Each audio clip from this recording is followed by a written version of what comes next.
There's one or two issues to overcome with an IBM XT. One of those is the keyboard. The first problem is everybody wants an IBM keyboard, so they are. With good reason, very expensive, and this is a lovely clicky Model F keyboard. The real problem comes with this, which is a 5-pin DIN, and that is the old-fashioned connection for a keyboard. Been around for a long time. The XT model has its own standard. The next model on from this was the IBM AT, the advanced technology rather than extended technology, and the result was that all the IBM clones used the AT format. It's the same pins but a slightly different arrangement, as I understand, or perhaps a 5 volt is a negative 5 volt something. It's something really small, but it does mean these are incompatible. So getting an original Model F or a Model M, if you can get one with an XT connection and preferably a square badge, is the ideal solution. But I didn't know I was going to get one of those, so I'm thrilled with this. I had to look for alternatives, so I'll show you what I found. That is very heavy, by the way. The first, and this one is very yellowed, as we can see on the camera overhead. Some of the early keyboards made by the clone manufacturers, like this is from Vigeland, who made lots of stuff for the BBC microcomputer. This is a switchable keyboard. So, just the standard Model M layout with the grey keys and the pearl keys, num lock, caps lock, scroll lock, everything you expect from a normal keyboard, except in the overhead shot we may be able to see this. That is a tiny little switch you can barely reach with your fingernail, and on one side in the plastic it reads 88, on the other side it reads 286. The reason for that is that will switch one side of the switch to XT mode, the other side to AT mode, and that way this connection will suit both computers. So there's another keyboard looking for restoration. We'll pack that away for the moment.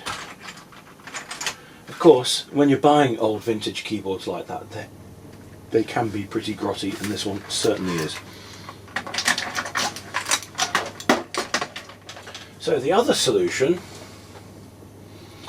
is to get a normal keyboard, and this is one of those, except I wanted that clicky sound. I found one that says Platinum Sounds. If I bring that up, there you see, or perhaps over there, Platinum Sounds. The nice thing about that is they've tried to recreate the IBM clicky sound on what is otherwise quite a cheap keyboard. So if we keep an eye on the overhead camera, pull this out, here we go. As this one's been in a box, it's not nearly so grotty, it's actually lovely and clean. And we've got the same IBM layout, no differentiation in colours. Extra Windows key on this because if we look at the box, this is made for Windows 95, and at that point this little Windows key appeared.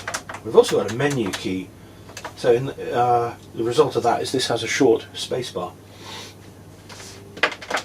We have the same 5-pin DIN socket, and here I've got actually a DIN to PS2, as the AT keyboard connection is exactly the same pin out as the PS2, and you can just use a pass-through connector adapter like this. So we bring that up there. See AT on one side, PS2 on the other. Plug that into the back of the computer and away you go. That only gets us so far. We've only been able to connect AT to PS2, but to get AT to XT there is another option, and for that I bought this little adapter from somebody who's making them up in America, and this converts the electronic pins to the right format. As I say, one of the voltages may be slightly different. This will plug into that's the wrong way around. This will plug into the PS2 connector and convert any PS2, or in this case AT, keyboard back to a 5-pin DIN, but with the XT connection. And that will now be electrically compatible with these machines I've got here. So that was the solution I was looking at originally. Not quite as clicky as a Model F. It's more like a cheap Model M. But it is clicky. It's quite a nice thing. It's very lightweight. It's only a plastic keyboard. Not quite like the IBMs. But that is quite a nice solution. Now, with that off to one side, there is another problem, and that is these hard drives. They are either MFM or possibly RLL. I think they can be both. Same with a smaller half-height drive. And so, to resolve that, see if we can zoom in. Yes, there we go. To resolve that, putting a normal IDE hard drive is not necessarily an option. It's a difficult thing to do on a vintage, early vintage computer. So to resolve that, I have bought a little adapter, which is, in this case, a kit of parts to make up. So what I've got there is a compact flash card holder to solder onto a PCB. I'm looking at the camera above this time. And there is the PCB. Let's bring that up. Is that focusing? I hope so. So, the little compact flash adapter will solder onto there, various ICs to go on there, and into an IC slot. So rather than being a hard drive controller, it's more like a hard card, where the hard drive is actually installed on the card, which possibly is another way of doing it, although those things are notorious for failing as well. So that is the next project I've got to do. Center that on the screen, there we go. I'm really interested to see that Tommy from Arctic Retro has been building up a couple of these, and I've been keenly watching his video to see how he manages to cope with the surface mount soldering necessary to connect this connector onto there. Everything else is through hole, should be nice and easy. Resistors, LED, resistor pack, capacitors, all nice and easy. Sockets and ICs and switches.